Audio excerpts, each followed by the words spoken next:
नमस्कार दोस्तों। नेपाल में भूकंप ने एक बार फिर से तबाही मचाई है। नेपाल में जो रात शुक्रवार को 6.4 की तीव्रता से भूकंप आया था वो लगभग 128 लोगों का जान ले चुका है। अभी इसमें घायलों की संख्या है 140।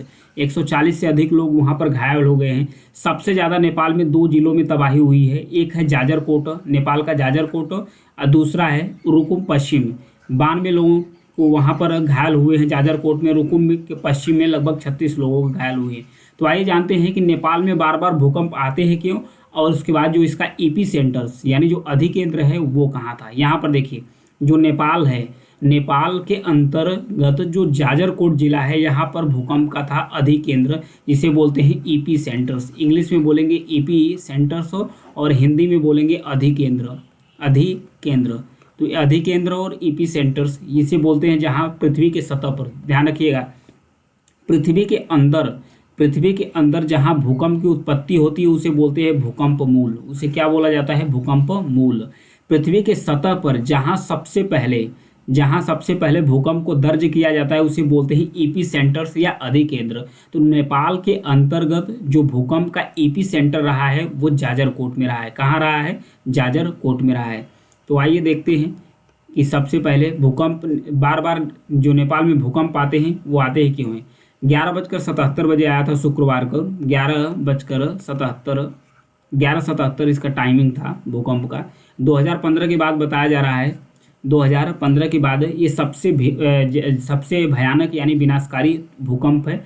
इसमें जो बचाव अभियान नेपाल ने पुलिस, सेना, सशस्त्र बल को लगाया गया है, और इसके अलावा हेलीकॉप्टर्स का भी इस्तेमाल किया जा रहा है कि लोगों को अधिक से अधिक एडमिट कराया जा सके।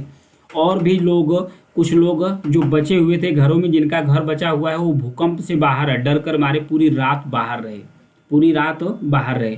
प्रधानमंत्री, भारत के जो प्रधानमंत्री है उनके द्वारा जो ट्विटर यानी कि अब जो एक्स हो गया है उस पर ट्वीट करते हुए बताया गया है कि जितने लोग संवेदना व्यक्त की गई है नेपाल के लोगों के द्वारा, नेपाल के लिए संवेदना व्यक्त की गई है भारत के प्रधानमंत्री के द्वारा, और कहा गया है कि भारत नेपाल के साथ खड़ा है हर संभव मदद देने के लिए। भारत हर संभव मदद नेपाल के देने के लिए तैयार है।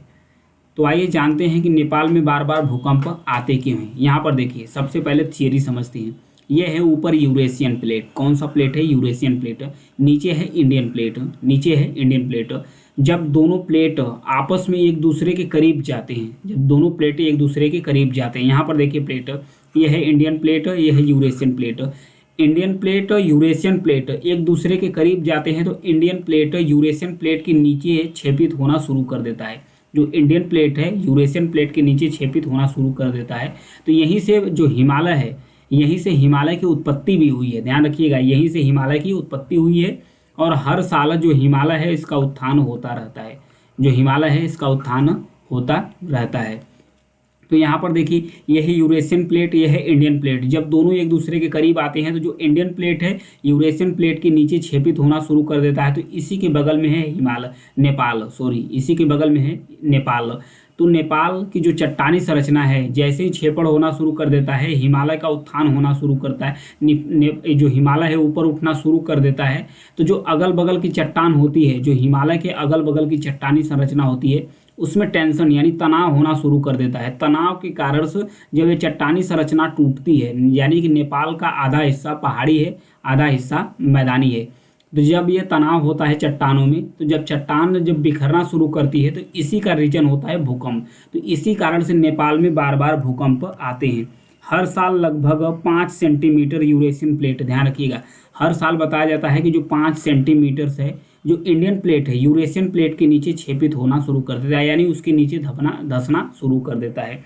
वहीं जो हिमालय है, 5 मिलीमीटर तक हिमालय का उत्थान होता है। हर साल तक 5 मिलीमीटर तक हिमालय का उत्थान होता रहता है।